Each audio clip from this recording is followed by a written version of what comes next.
Israel ప్రధాని Netanyahu American ఉపరాష్ట్రపతి JD veins కు అద్దం చూపించాడు. ఇంతకు ముందు గల్ఫ్, వెస్ట్ ఏషియాలో యుద్ధాలు జరిగితే ఇండియా యొక్క పేరు వచ్చేదే కాదు. ఎందుకంటే యుద్ధ సమయాల్లో ఇండియా వల్ల పెద్దగా ఎవరికి వచ్చేది పోయేది ఏమీ లేదు కాబట్టి. కానీ ఈ రోజు నేతన్యాహు ఏమంటారు అంటే, ఇజ్రాయెల్ కు అమెరికానే దిక్కు అనుకోవద్దు, మా వెనక భారత్ అనే ఒక దేశం ఉంది అని చెప్పి అమెరికన్ న్యూస్ ఛానల్లో చెప్పాడు. ఇండియాను జియో పొలిటికల్ ఆల్టర్నేటివ్ గా చూపించాడు. అమెరికాలోని 25% మంది యూదులే. ఒకే ఒక్క యూద దేశానికి ప్రధానైన బిబి నుండి ఇలాంటి వ్యాఖ్యలు రావడం మామూలు విషయం కాదు. కాంటెక్స్ట్ ఏంటి అంటే, రీసెంట్ గా యుఎస్ఏ బ్రోకరేజ్ చేసి ఇరాన్ తో సీజ్ ఫైర్ చేసుకుంది. MOU లో సైన్ చేశారు, యుద్ధాన్ని ఆపేశారు. అండ్ ఈ సీజ్ ఫైర్ లో లెబనాన్ ను కూడా జోడించారు. లెబనాన్ లో హెజ్బుల్లా అనే ఉగ్రవాద సంస్థ ఉంది. హెజ్బుల్లా ఇజ్రాయెల్ పై ఉగ్రవాదం చేస్తూ ఉంటుంది అన్నమాట. పూర్తిగా హెజ్బుల్లాను రూపుమాపకుండా యుద్ధాన్ని ఆపేయడం ఇజ్రాయెల్ లో ఉన్న right wing nationalistic party leaders కు నచ్చలేదు. ఇజ్రాయెల్ క్యాబినెట్ లో జాతీయవాద నాయకులు డొనాల్డ్ ట్రంప్ ను విమర్శిస్తూ, బుద్ధి లేకుండా లెబనాన్ సమస్య సాల్వ్ చేయకుండా యుద్ధాన్ని అలా ఎలా ఆపేసావు అని చెప్పి విమర్శించారు.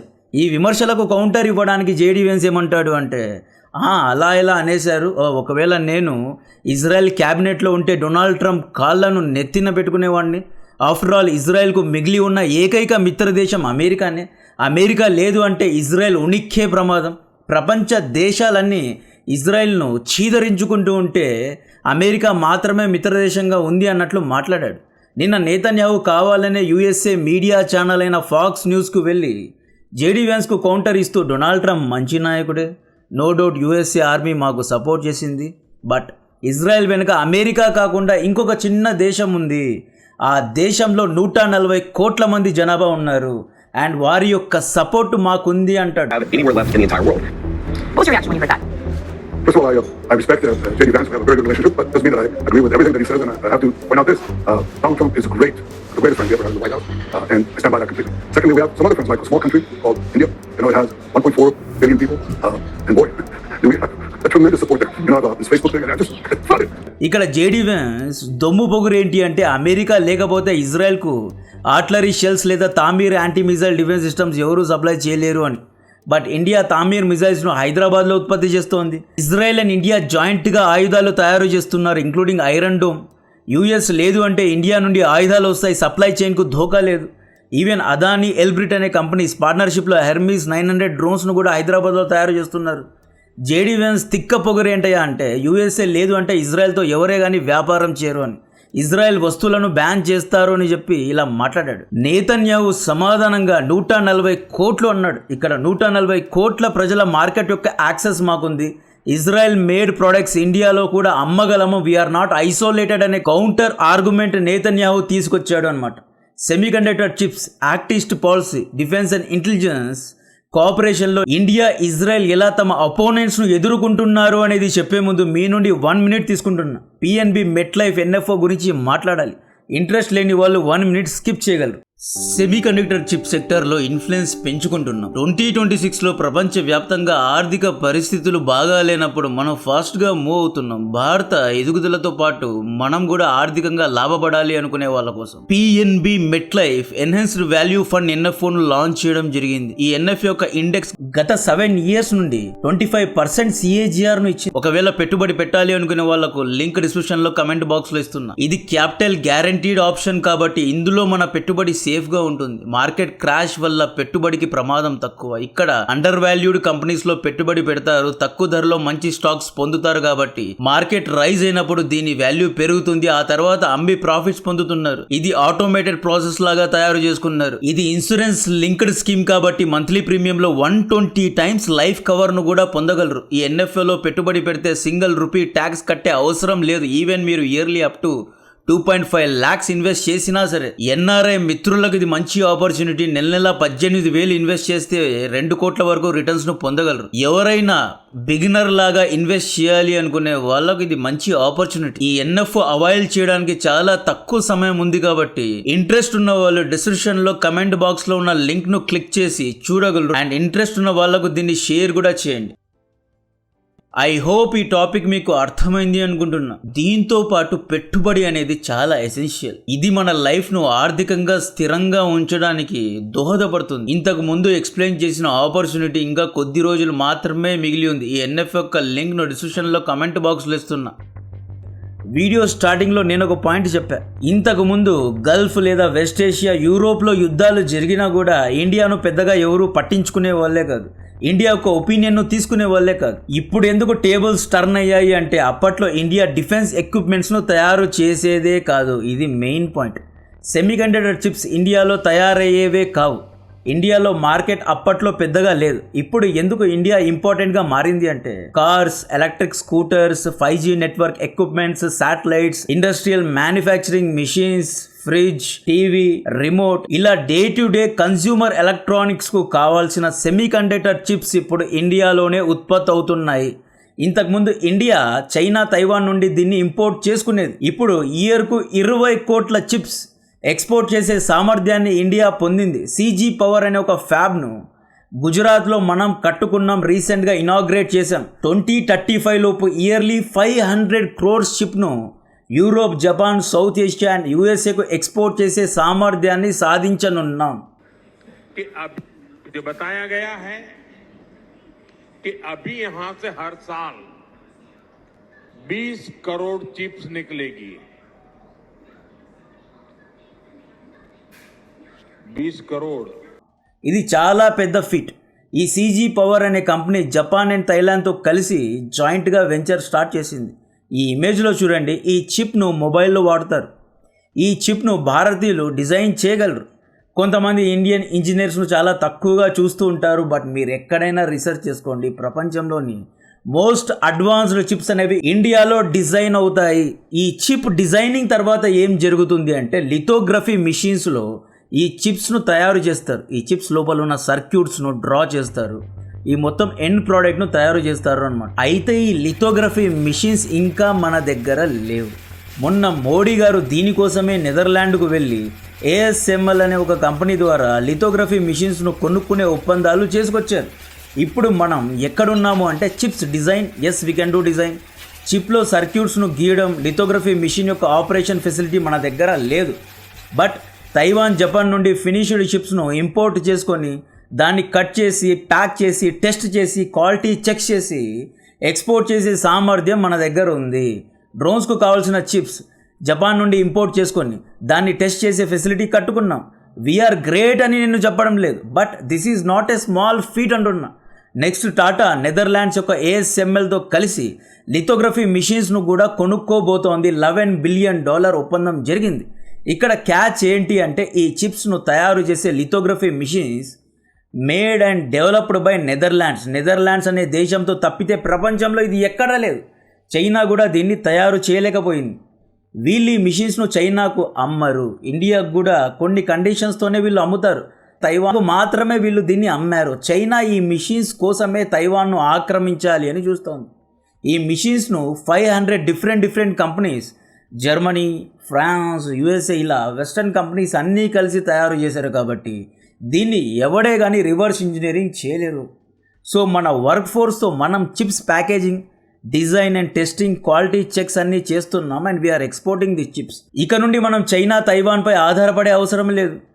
2021లో కరోనా సమయంలో ఏం జరిగింది అంటే చైనాలో సప్లై చైన్స్ ఆగిపోయాయి, ప్రపంచవ్యాప్తంగా లాక్డౌన్స్ ఉన్నాయి, తైవాన్లో కూడా ప్రొడక్షన్ ఆగిపోయింది. దీని ద్వారా ఇండియా యొక్క ఆటోమొబైల్స్, ముఖ్యంగా కార్ సేల్స్ ఆగిపోయాయి. $210 బిలియన్ మనకు లాస్. ఆ యొక్క సంక్షోభం నుండి మనం నేర్చుకొని సెమీకండక్టర్ ఫ్యాబ్స్ను కట్టుకున్నాం అన్నమాట. చాలా లేటుగా కట్టుకున్నాం, బట్ చాలా ఫాస్ట్గా కడుతున్నాం. ఇంకొన్ని ఏళ్లలో వితిన్ 5 to 10 yearsలో దాదాపు 20 to 50 ఫ్యాబ్స్ను తయారు చేసే అవకాశాలు గట్టిగా ఉన్నాయి. ఇలాంటి చిప్స్ ఇండియాలో డెవలప్ అయితే ఇజ్రాయెల్ వంటి దేశాలకు కూడా ధైర్యం వస్తుంది. చైనా రేపు దినాన చిప్స్ సప్లై చేయలేదు, USA ఐసోలేట్ చేసింది, లేదా జపాన్, యూరోప్ ఇజ్రాయెల్ను ఐసోలేట్ చేశారు అనుకోండి. అటువంటి సమయంలో ఇండియా ఇజ్రాయెల్కు డిఫెన్స్ శాటిలైట్ చిప్స్ను అందివ్వగలదు. మిజైల్స్కు కావాల్సిన ఆర్టిలరీ షెల్స్ 155mm సప్లై చేయగలదు. ఐరన్ డోమ్కు కావాల్సిన తామీర్ వంటి యాంటీ మిజైల్స్ను సప్లై చేయగలదు. హమ్స్ డ్రోన్స్ను సప్లై చేయగలదు.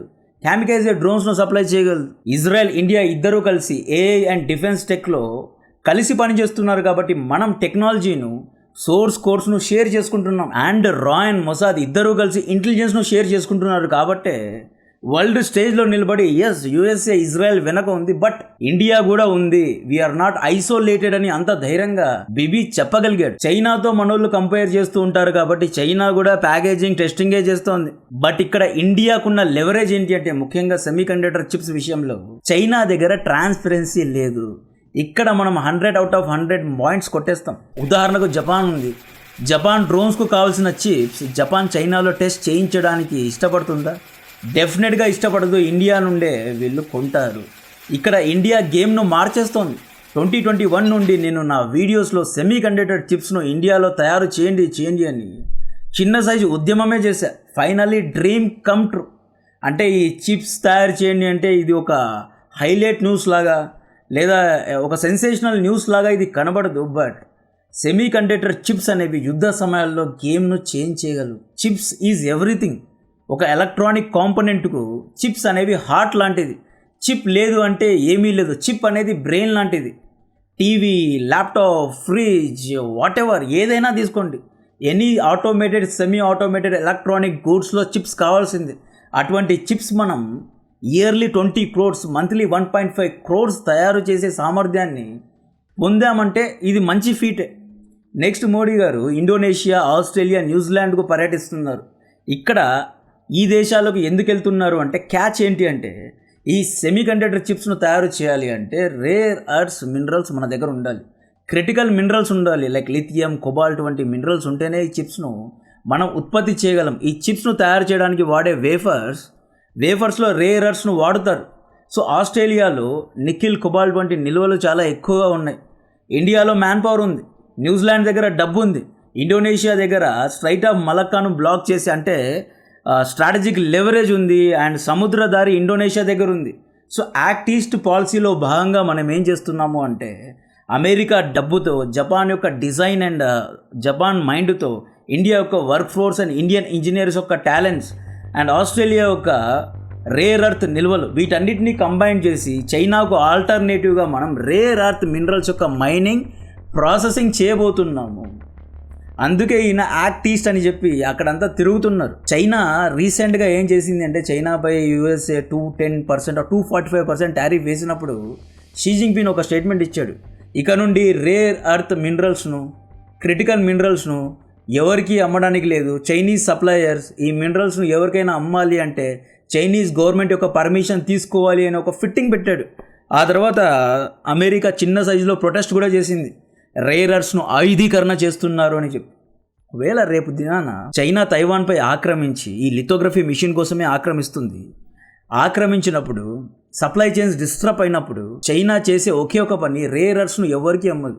ఈ రేర్ అర్త్ మినరల్స్ను F-35 ఫైటర్ జెట్ నుండి, రఫేల్ నుండి, శాటిలైట్స్ నుండి, ఆల్ శాటిలైట్స్, డిఫెన్స్ ఎక్విప్మెంట్స్ నుండి, 5th జనరేషన్ ఫైటర్ జెట్స్కు కావాల్సిన స్టెల్త్లో ఇలా అన్నిట్లో దీన్ని వాడతారు. ఇది లేదు అంటే ఏమీ లేదు. ప్రపంచంలో దాదాపు 90% రేర్ అర్త్స్ చైనాలోనే ఉన్నాయి. రేర్ అర్త్స్కు ఆల్టర్నేటివ్గా ఇండియా ఇప్పుడు స్టెప్స్ వేస్తోంది. చిన్ని అడుగులు అనమాట. అంటే ఆయన మలేషియాకి వెళ్తున్నాడు, ఆస్ట్రేలియాకి వెళ్తున్నాడు అంటే పెద్దగా డిఫరెన్స్ కనిపించదు. ఒక 10 years తర్వాత మనం రేర్ అర్త్స్ యొక్క సిగ్నిఫికెంట్ పర్సంటేజ్ ఆఫ్ ప్రాసెసింగ్ చేయగలిగితే, చైనాకు ఆల్టర్నేటివ్గా నిలబడితే అప్పుడు గేమ్ చేంజ్ అవుతుంది అన్నమాట. చిప్స్ మనం మ్యానుఫ్యాక్చరింగ్ చేయగలం, టెస్ట్ చేయగలం, డిజైన్ చేయగలం.